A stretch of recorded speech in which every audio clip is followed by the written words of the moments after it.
আসসালামু আলাইকুম। আজ আমরা পিডব্লিউএম সিস্টেম নিয়ে আলোচনা করব।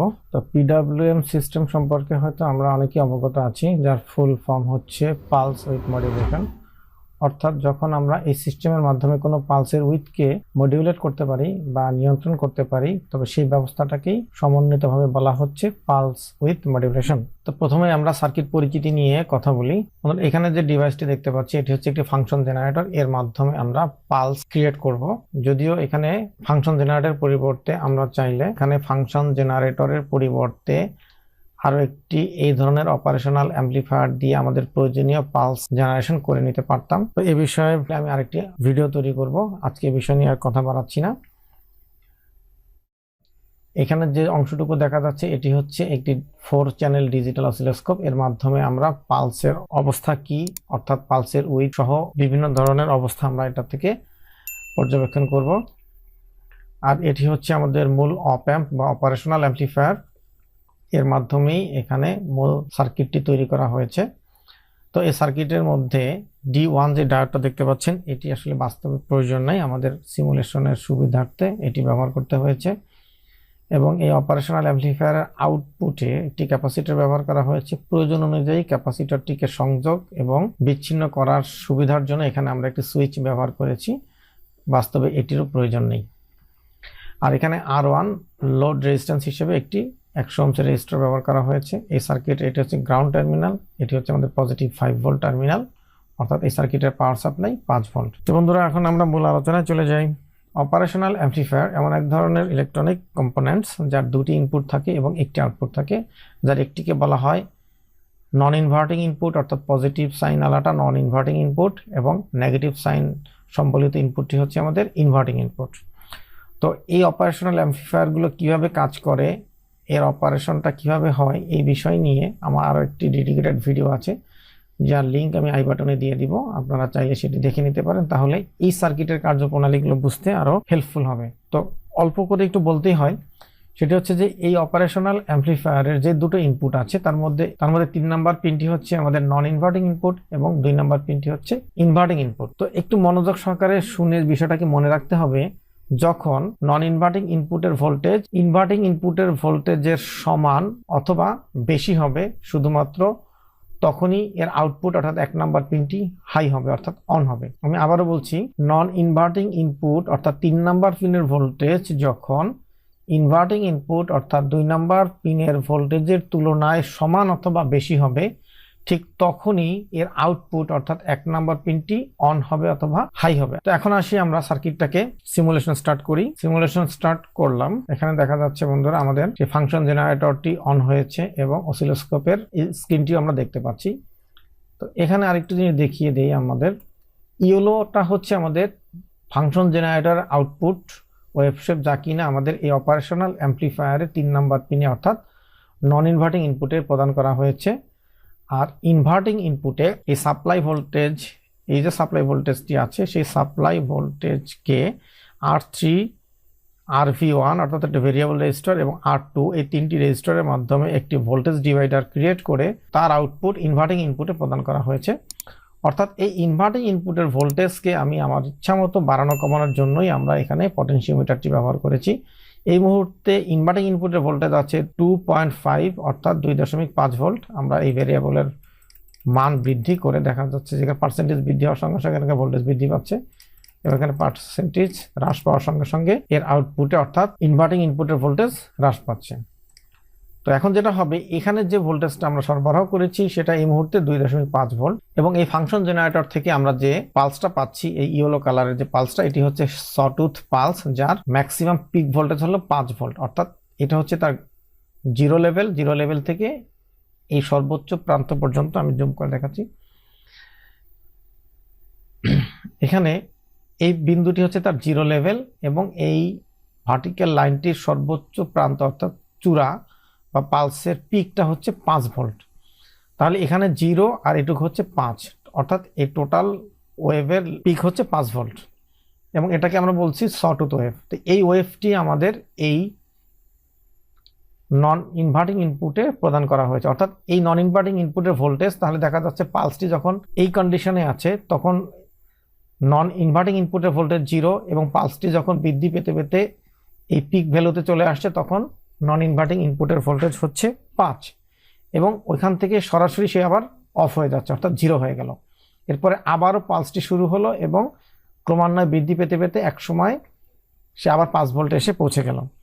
তাহলে দেখা যাচ্ছে কি প্রতিটি পালস 0 থেকে ইনিশিয়েট করে ম্যাক্সিমাম ভ্যালুতে পৌঁছানো পর্যন্ত এখানে ভোল্টেজ ক্রমান্বয়ে বৃদ্ধি পাচ্ছে এবং এক সময় সেটি এই ভি রেফারেন্স অর্থাৎ ইনভার্টিং ইনপুটের ভোল্টেজকে ক্রস করছে। তাহলে আমরা আগে বলেছিলাম যে নন ইনভার্টিং ইনপুটের ভোল্টেজ যদি ইনভার্টিং ইনপুটের ভোল্টেজের সমান অথবা বেশি হয় তবে আউটপুটটি হাই হবে। তাহলে যেহেতু এই পালসটি 0 থেকে ইনিশিয়েট করে ক্রমান্বয়ে সময়ের সঙ্গে পরিবর্তিত হয়ে 5 ভোল্টে গিয়ে পৌঁছাচ্ছে, তাহলে যখন এই ইনভার্টিং ইনপুটের ভোল্টেজ অর্থাৎ 2.5 কে ক্রস করছে বা অতিক্রম করছে ঠিক সেই মুহূর্তে এর আউটপুট হাই হচ্ছে। তাহলে বিষয়টা আমরা একটু অসিলোস্কোপের মাধ্যমে প্রমাণ করে দেখি। তাহলে এই যে রেড রঙের যে লাইনটি দেখা যাচ্ছে এটি হচ্ছে আমাদের এই ভি রেফারেন্স লাইন।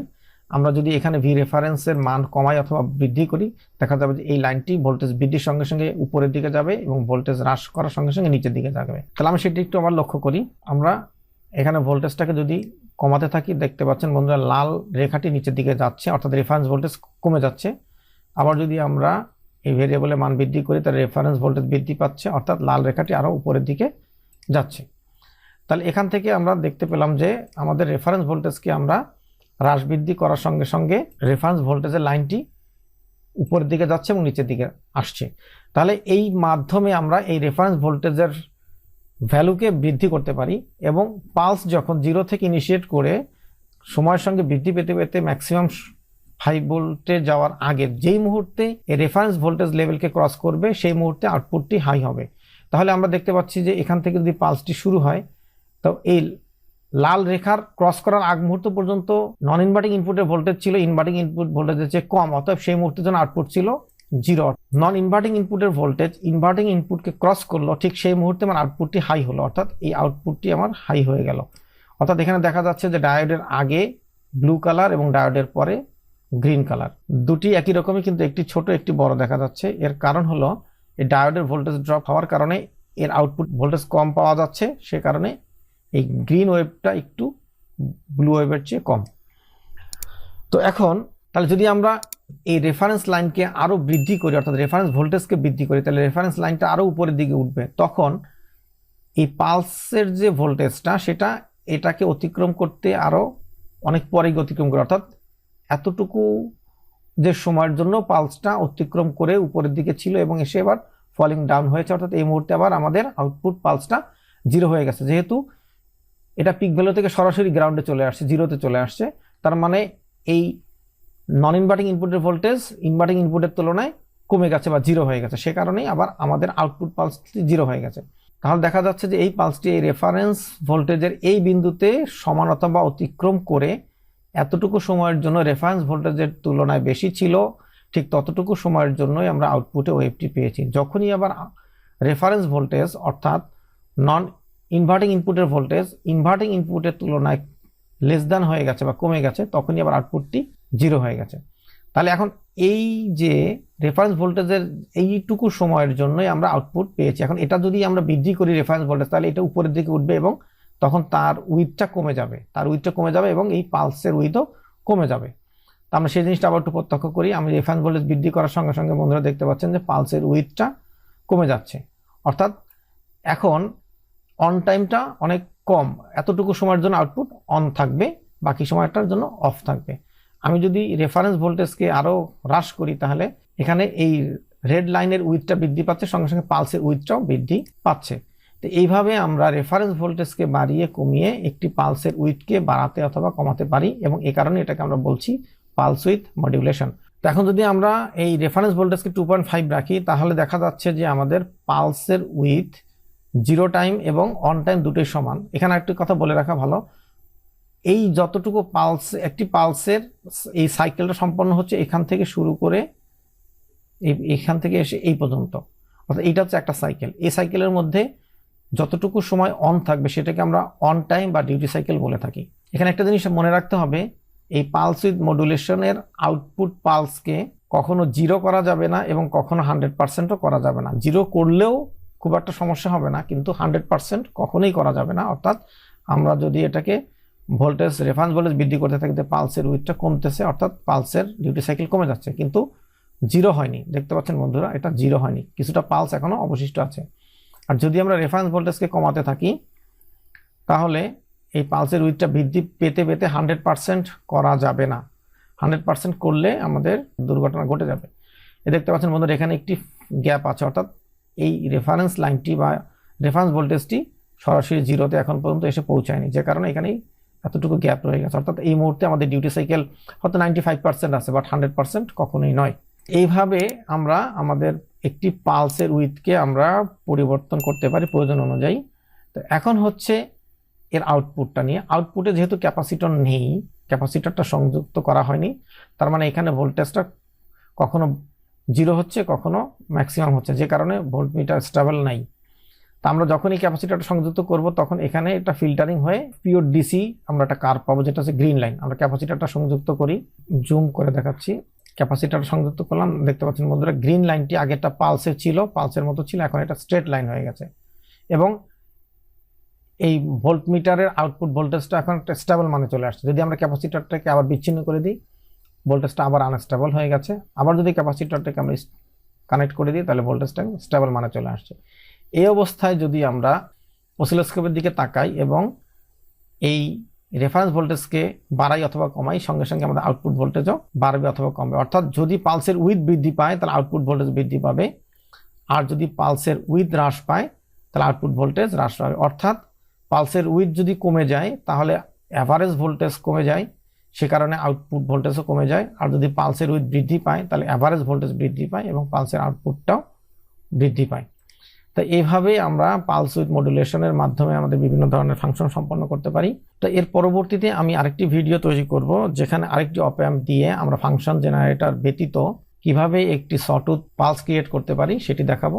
তার মাধ্যমে আমরা এখানে সরাসরি পালসটি প্রদান করব। এবং এই ভি রেফারেন্সটা হচ্ছে এখানে মূল বিষয়। এখানে আমরা প্রয়োজন অনুযায়ী ভি রেফারেন্সটা বাড়িয়েছি কমিয়েছি আউটপুটের পালস উইথটাকে মডুলেশন করার জন্য। কিন্তু যখন আমরা এটা দিয়ে কোনো একটা কন্ট্রোল সার্কিট তৈরি করব বা কোনো একটি এসএমপিএস তৈরি করব, তখন এই ভি রেফারেন্সটা হবে ফিডব্যাক লুপ, অর্থাৎ উক্ত সার্কিটের আউটপুটকে ফিডব্যাক হিসেবে ভি রেফারেন্সে দেওয়া হবে। এবং ভি রেফারেন্সের হ্রাস বৃদ্ধির সঙ্গে এটাকে এমনভাবে ডিজাইন করতে হবে যাতে আউটপুট ভোল্টেজ কোনোভাবে হ্রাস বৃদ্ধি হলে তার সাপেক্ষে এই পিডব্লিউএম এর পালসের উইথ অর্থাৎ পিডব্লিউএম সিগন্যালটি মডুলেট করবে বা পালসের উইথ হ্রাস বৃদ্ধি পাবে, এবং এইভাবেই তার আউটপুট ভোল্টেজকে সে একটি স্থির মানে রাখতে সক্ষম হবে। তো এই ছিল বন্ধুরা আজকের আলোচনা। এই বিষয়ে যদি কোনো প্রশ্ন থাকে অবশ্যই কমেন্ট বক্সে লিখে জানাবেন, আমি যথাসাধ্য আপনাদের প্রশ্নের উত্তর দেওয়ার চেষ্টা করব। ধৈর্য সহকারে ভিডিওটি দেখার জন্য সবাইকে ধন্যবাদ। লাইক, শেয়ার এবং সাবস্ক্রাইব করে সঙ্গেই থাকুন এবং নতুন নতুন ভিডিও তৈরি করার জন্য উৎসাহ প্রদান করুন। আল্লাহ হাফেজ।